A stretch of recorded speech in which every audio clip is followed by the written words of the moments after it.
নমস্কার, অতসীর tasty kitchen টাস্কে সবাইকে স্বাগত জানাই।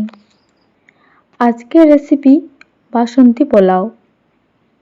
মাত্র 10 মিনিটেই বানিয়ে নিতে পারবেন দারুণ স্বাদের বাসন্তী পোলাও।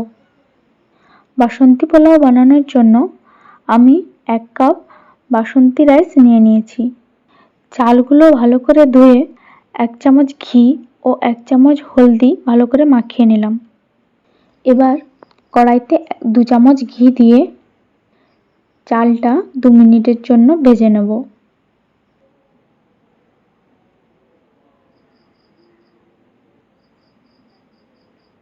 কড়াই থেকে চালটা তুলে ওই কড়াইতে আবার 2 চামচ ঘি দিয়ে দেব। এবার ওই ঘিতে কিছুটা কাজু কিশমিশ ভেজে নেব। লো ফ্লেমে কাজু ও কিশমিশ ভালো করে ভেজে নিলাম। কিশমিশগুলো ফুলে উঠলেই কাজু ও কিশমিশগুলো কড়াই থেকে তুলে নেব। কড়াইতে 2 কাপ জল দিয়ে 2টো এলাচ, 1 টুকরো দারুচিনি, 2টো লবঙ্গ ও 3টে গোলমরিচ দিয়ে 1 চামচ নুন দিয়ে ভেজে রাখা চাল ও ভেজে রাখা কাজু কিশমিশ দিয়ে দিলাম। তারপর 2 চামচ চিনি ও 2টো কাঁচা লঙ্কা চিড়ে দিয়ে দিলাম।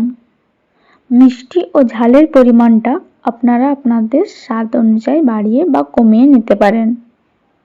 এবার জল শুকনো করে নামিয়ে নিলেই তৈরি দারুণ স্বাদের বাসন্তী পোলাও। এটা আমিষ বা নিরামিষ সব ধরনের পদের সঙ্গে পরিবেশন করতে পারেন।